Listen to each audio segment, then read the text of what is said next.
Assalamualaikum warahmatullahi wabarakatuh. Salam sejahtera bagi kita semua. Perkenalkan, nama saya Angga Ade Safitra SPMSC, dosen tetap pada program studi Agroteknologi Fakultas Pertanian Universitas Medan Area dengan IDN 0115099402.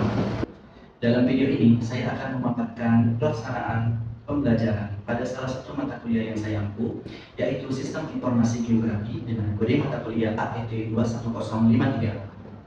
Mata kuliah ini saya rancang dan laksanakan dengan pendekatan Project Based Learning atau PBL untuk mendorong mahasiswa dalam memiliki kompetensi berpikir kritis serta memiliki keterampilan teknis dan memiliki kemampuan dalam mengelola sumber daya lahan berbasis geospasial. Sistem Informasi Geografi adalah mata kuliah yang membekali mahasiswa dengan konsep dasar, prinsip, dan keterampilan dalam mengelola dan menganalisis data spasial. Mata kuliah ini merupakan mata kuliah unggulan pada program studi agroteknologi bidang kajian ilmu tanah dan lingkungan.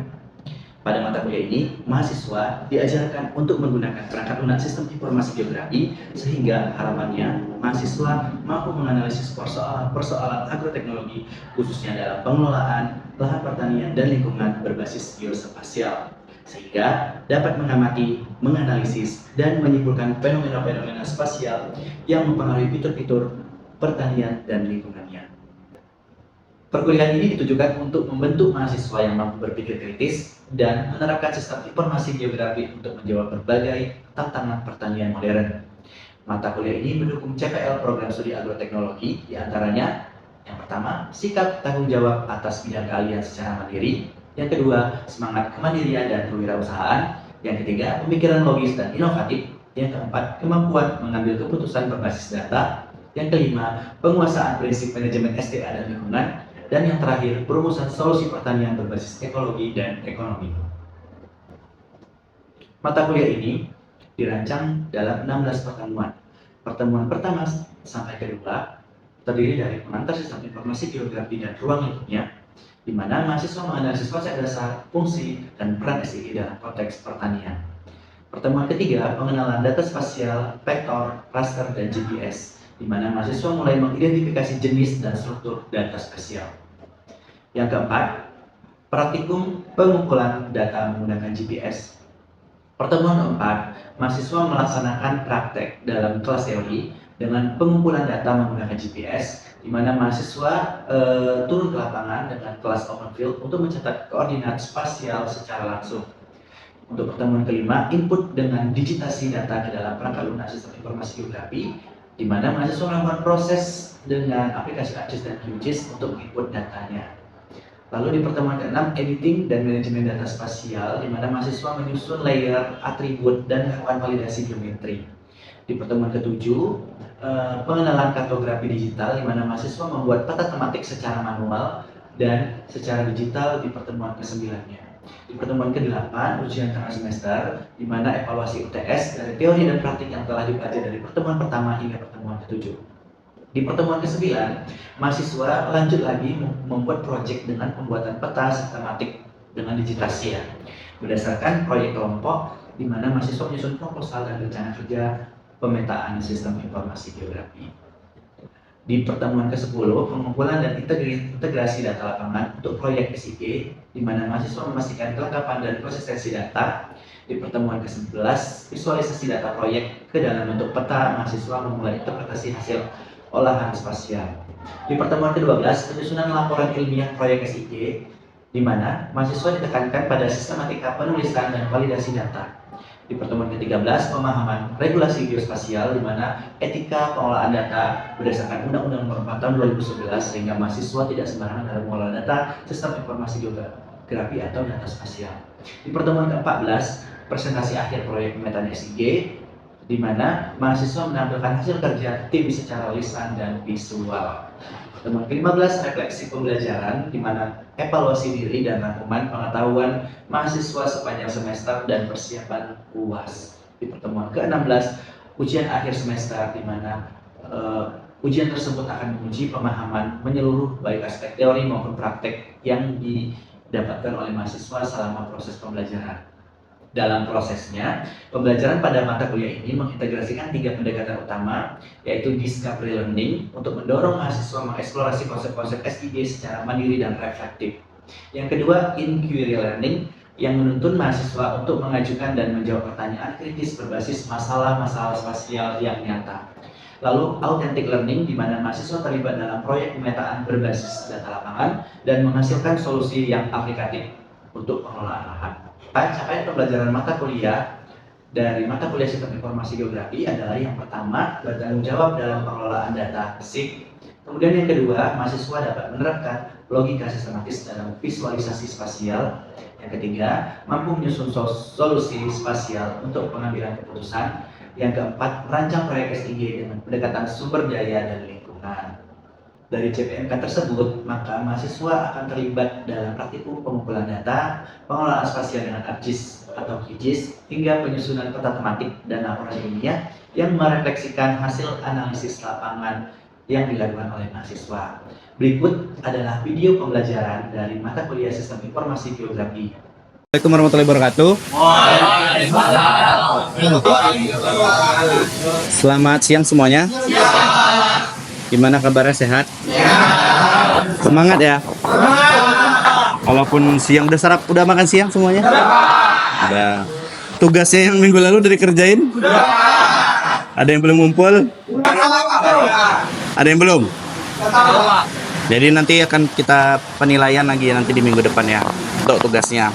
Jadi untuk minggu ini kita akan belajar ya pembuatan peta tematik dengan digitasi digital ya, bukan manual seperti yang sebelumnya sudah kita lakukan pada pertemuan 8 ya. Jadi ini kita masuk pertemuan 9. Nah, kemudian sebelum masuk ke pembuatan peta ya atau sebelum masuk materi, kita berdoa dulu menurut agama dan kepercayaan masing-masing. Semoga perkuliahan kita hari ini bermanfaat. Doa menurut kepercayaan masing-masing, doa dimulai.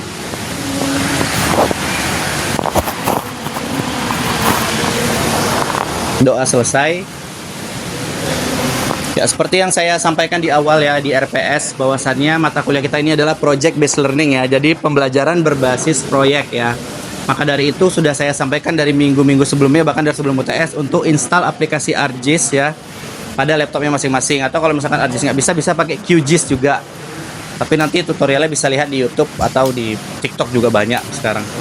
Ya, jadi sebelum kita mengolah datanya, kita harus mengambil dulu sumber datanya. Yaitu datanya itu formatnya bisa SHP, bisa JPG, bisa PDF dan lain-lain yang bisa diolah. Karena prinsipnya ArcGIS itu ya atau aplikasi GIS itu bisa ngolah gambar ya, atau dari data raster menjadi data vektor dan sebaliknya ya. Nah, maka dari itu ini ada beberapa sumber data SHP yang bisa dikelola. Next. Nah, untuk tujuan dari kita melakukan mengambil data SHP ini ya, pertama memahami jenis-jenis data SHP dalam SIG ya. Jadi dengan saya nerangkan ini nanti harapannya kalian tahu nanti data SHP apa aja yang dapat digunakan. Kemudian yang kedua, mengetahui sumber resmi ya data SHP dari berbagai lembaga. Karena kalau datanya tidak resmi sumbernya, ya ditakutkan bisa aja ada kekeliruan ya atau manipulasi yang digunakan oleh pengelola data tersebut sebelumnya gitu. Lalu yang ketiga itu menunjukkan format dan tema data, baik itu administrasi, geologi, jenis tanah dan bencana dan lain-lain ya. Oke, next. Nah, ini yang pertama itu data administrasi atau batas wilayah ya. Itu dapat diperoleh dari Badan Informasi Geospasial ya. Nah, ini itu sumbernya dari tanaair.indonesia.go.id ya. Atau gadm.org ya. Kalau yang Indonesia pakai tanaair.indonesia.go.id ya.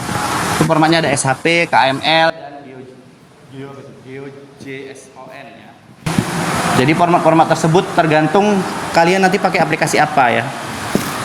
Nanti mana yang bisa dibuka. Misalkan kalau saya pakai QGIS itu nggak bisa SHP, bisanya KML, berarti bisa ini. Tapi QGIS bisa SHP ya. Itu misalkan. Oke, next. Lalu data topografi. Nah, data topografi ini bisa kita peroleh dari earthexplorer.usgs.government ya. Atau website yang lainnya bisa dicek, nanti silahkan dipilih aja yang mana websitenya ya. Ini hanya beberapa referensi, atau mungkin ada yang terbaru lagi, silahkan ya.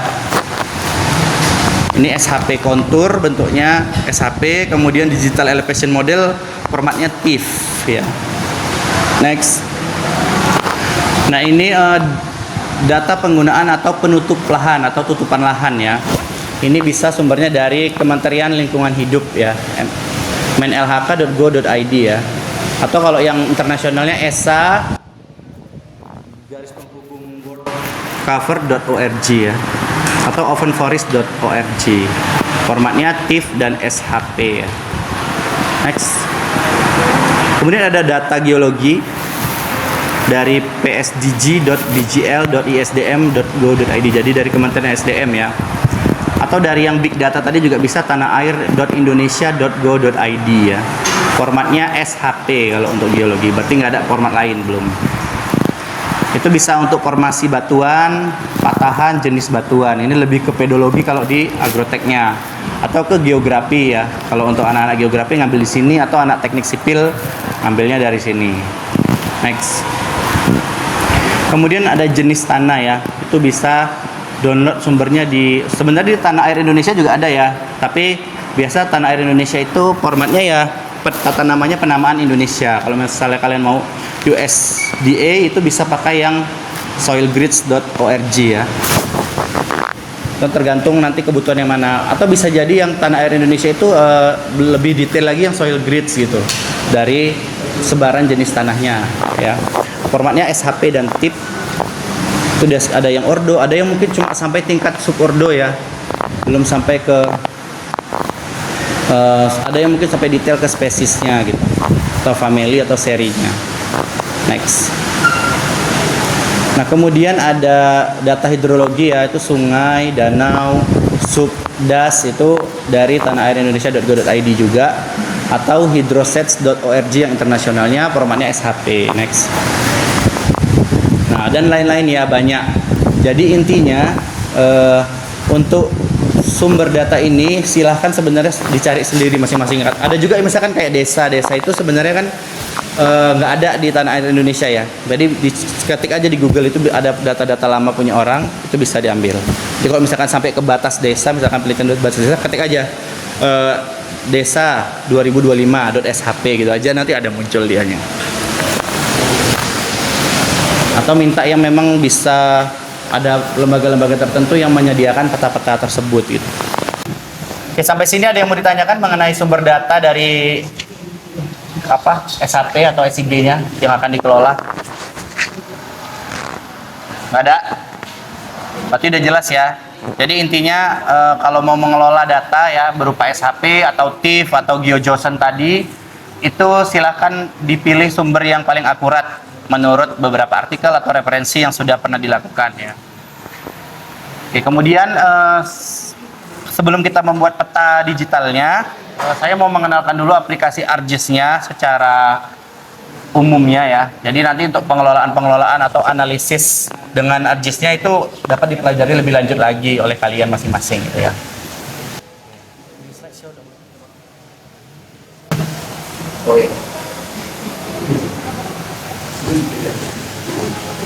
Nah, jadi di ArcGIS itu ada beberapa tools ya, atau beberapa menu. Jadi nanti kalau kalian udah install ArcGIS-nya, dia nanti akan ada di start kalian itu, tombol start atau di desktopnya itu ada Arch Catalog, ada Arch Map, dan Arch Toolbox. Nah, untuk mengelola peta kalian, nantinya kita biasanya menggunakan Arch Map ya.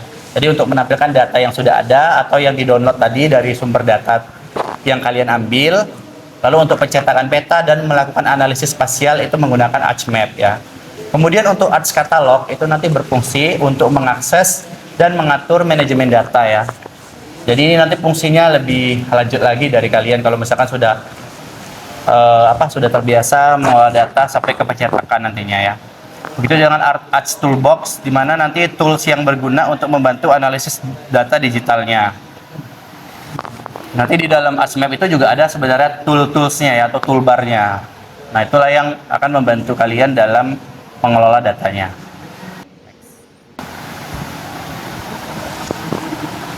Nah, untuk memulainya, ya, coba dibuka Archmap-nya. Silahkan dibuka masing-masing di komputernya. Ya, double klik aja sih sebenarnya simpelnya. Nggak usah ikut yang di depan.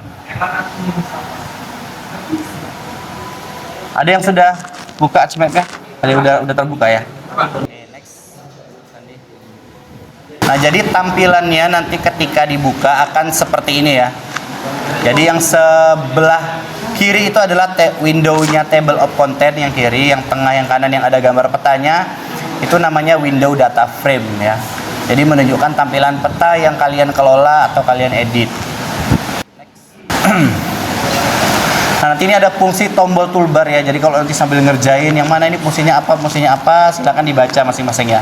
Sebenarnya prinsipnya sama aja, mirip kita edit-edit foto atau atau PowerPoint ya. Kurang lebih mirip dengan editor foto ya pada aplikasi Microsoft ya. Jadi yang bentuknya mikroskop itu ya, itu zoom in dan zoom out ya. Fix zoom in dan fix zoom out itu nanti tinggal disesuaikan aja kebutuhannya. Nah, ini kemudian tampilan ya, sebelah kiri itu tadi yang dari table of content. Kalau kalian klik kanan itu akan ada banyak pilihannya dari SHP yang sudah ditambahkan, dari data SHP yang sudah di add atau ditambahkan ya. Nah, itu nanti kalau diklik bebas-bebas aja sebenarnya, klik kanan dicari-cari aja dibaca. Kalau nggak tahu bahasa Inggrisnya diterjemahin, nanti akan tahu fungsinya apa gitu. Nah, ini nanti akan kita praktekkan ya. Ketika memilih satu kecamatan ya untuk ditampilkan, maka kecamatan lainnya tidak ditampilkan ya. Nanti dengan seperti itu caranya. Ini akan dipraktekkan ya. Next. Nah, kemudian kalau diklik kanan pada data yang kiri itu ya, itu akan dibawa ada properties. Nah, ketika properties itu diklik, nah maka akan ada pilihan-pilihan editingnya, ada untuk simbol ya. Kemudian untuk nanti pengaturan warna itu bisa dari situ, atau kalau warna bisa juga langsung dari gambarnya. Baik itu ukuran garis layout luarnya ya, itu bisa ditambahkan dari propertiesnya. Sama kan kayak misalkan kita ngapain gambar di Word atau PowerPoint kan juga gitu. Next. Nah, ini klasifikasi dan simbolisasi data spasialnya ya. Jadi dibaca tuh, kalau misalkan pilih warna jangan hanya klik warnanya. Kalau outline berarti yang garis luar ya. Kalau layout berarti warna yang ada di dalamnya ya, di dalam petanya gitu. Jadi warnanya disesuaikan tetap seperti kaidah pemetaan atau kartografi ya kan. Kemarin batas kecamatan apa warnanya? Kalau jalan? Kalau jalan lainnya? Jalan kecil apa? Oranye. Apa ayo? Hitam apa? Hitam kan kalau jalan lainnya. Kalau jalan nasional, provinsi, kecamatan itu warnanya merah. Kalau sungai? Jadi itu jangan sampai lupa. Ini pengenalan dasar aja ya. Kalau simpan ya sama kayak biasa ya, simpan itu pilihannya hanya MXD ya filenya, bukan SHP bentuknya ketika disimpan ya. Jadi MXD ada PDF, ada JPEG ya. Kalau MXD itu biasanya bisa dikelola lagi nanti sama kalian, tapi kalau diekspor bentuknya nanti JPEG atau PDF ya. Atau kayak kalau mau bentuk cetak itu PDF atau JPEG. Nah, jadi ini simbologi kalau misalkan kalian mau menampilkan nama-nama kecamatannya sangat gampang ya. Kita nggak perlu ngetik nama kecamatannya, tinggal di label features aja, nanti akan muncul dianya nama-nama kecamatan di luarnya. Next. Nah, ini ada yang di bagian bawah ya. Kalau sebelah kiri itu data view yang seperti tampilan sebelumnya. Kalau yang di kanan layout view, yaitu nanti ketika kalian membuat peta seperti yang kita buat peta manual kemarin.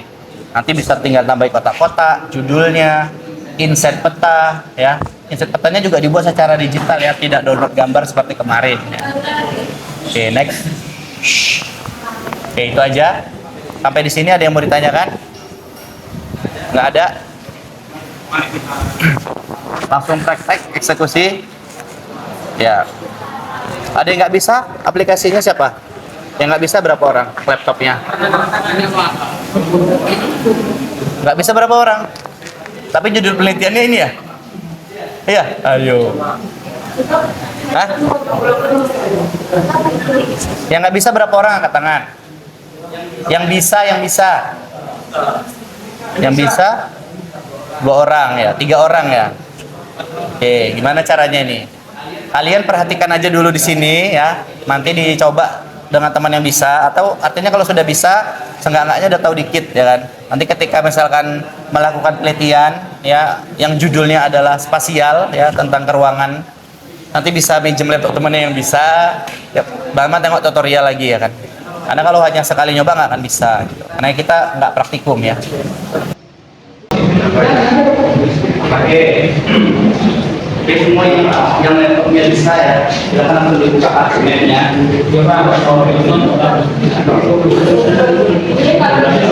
Argumennya dibuka.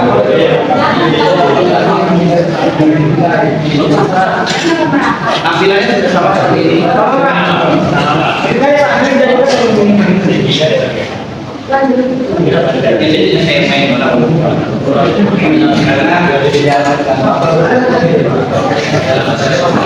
adalah tampilan awal dari pertanyaannya yang di yang akan tampilan lebih besar di sini. Ya, tadi kan filenya sudah kita download ya bersama-sama, filenya sudah disimpan di folder yang akan dikelola. Kalau foldernya dibuat rapi, karena nanti dia akan berubah file yang akan kita ekspor. Ya, file project itu tentu saja sendiri. Ya, lalu kita bisa seperti ini data ya.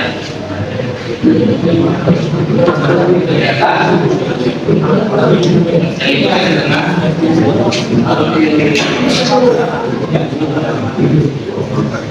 Ini yang melakukan dari dulu kalian mau ya, sudah ada strateginya. Iya, kita jaga. Kan jangan nengok saya, nengok di sana. Poin data ini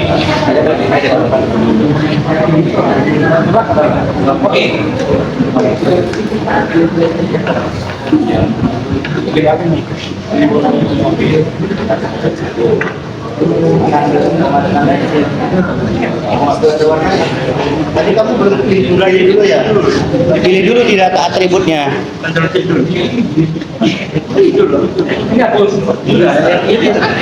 Itu apa tadi? Ini mau kita lihat situ. Ini Pak. Dan atas saya dapat.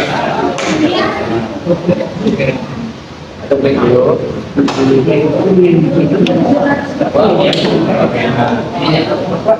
kan atau ini open attribute.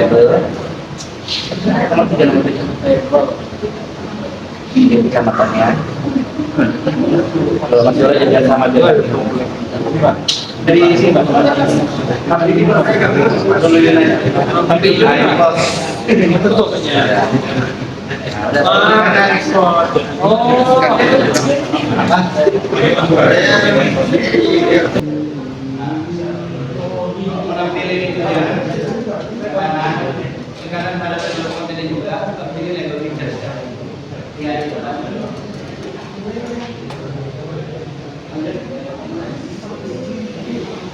Nah, lihat nama-nama kecamatannya kan.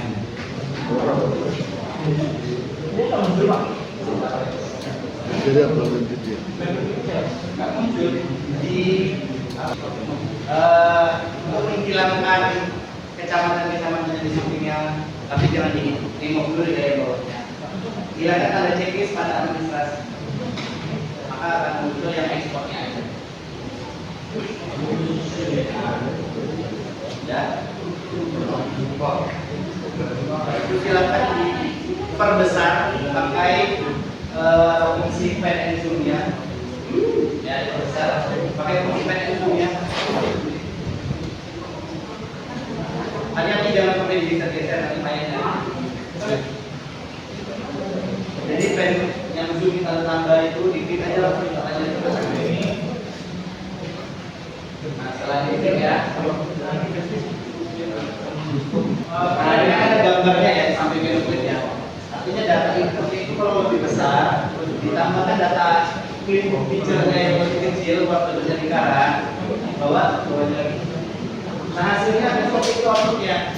Logikanya itu adalah ketika kalian mau melakukan bioprocessing, kan itu setiap ini itu tadi ada buffer, ada clean, ada yang ini gitu, dan macam-macam itu ada contoh reagentnya di sini. Jadi nggak usah bingung nanti dia pakai beli pakai buffer atau pakai apa. Mungkin logikanya harus jalan pakai yang mana. Ya, oke, next lanjut. Jadi untuk cake ya kita pertama masukin dulu yang kedua ya. Kawan dulu ya. Jadi masukkan input features-nya yang di sawah, di atas di tangan aja. Bisa?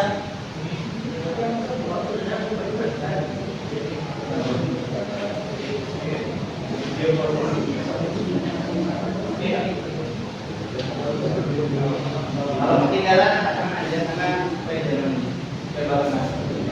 ada yang bertanya? Ada yang mau bertanya? Ada? Ada lagi yang menggunakan pertanyaan? Baik, silakan gali potensi masing-masing ya.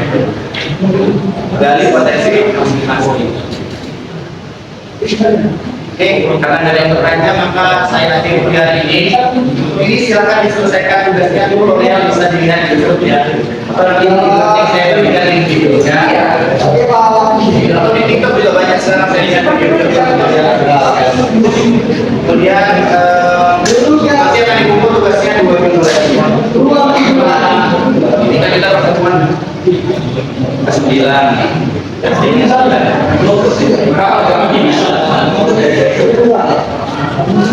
Dan saya minta di 2 pertemuan berikutnya. Jadi apabila ada kemarin aja dulu saya atau sempat belum puas dikonsultasikan apabila ada kesalahan yang saya dari saya atau tinggal saya selama di ruangan ini mau dimaafkan. Saya akhiri. Assalamualaikum warahmatullahi wabarakatuh. Selamat sore.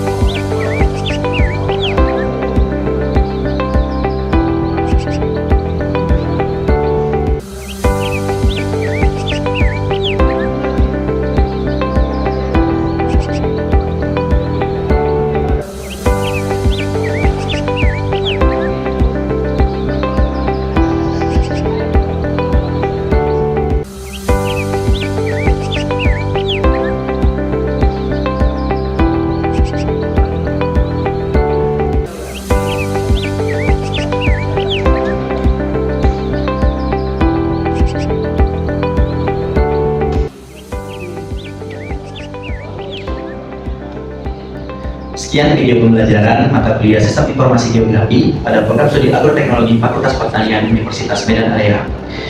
Video ini bertujuan untuk pernyataan diri dosen pada unsur kerja Tridharma Perguruan Tinggi atau PDD UKTPT sertifikasi dosen gelombang 1 tahun 2025. Semoga video ini bermanfaat dan dapat menjadikan penilaian terhadap proses pembelajaran yang saya lakukan. Terima kasih. Assalamualaikum warahmatullahi wabarakatuh. Salam sejahtera untuk kita semua.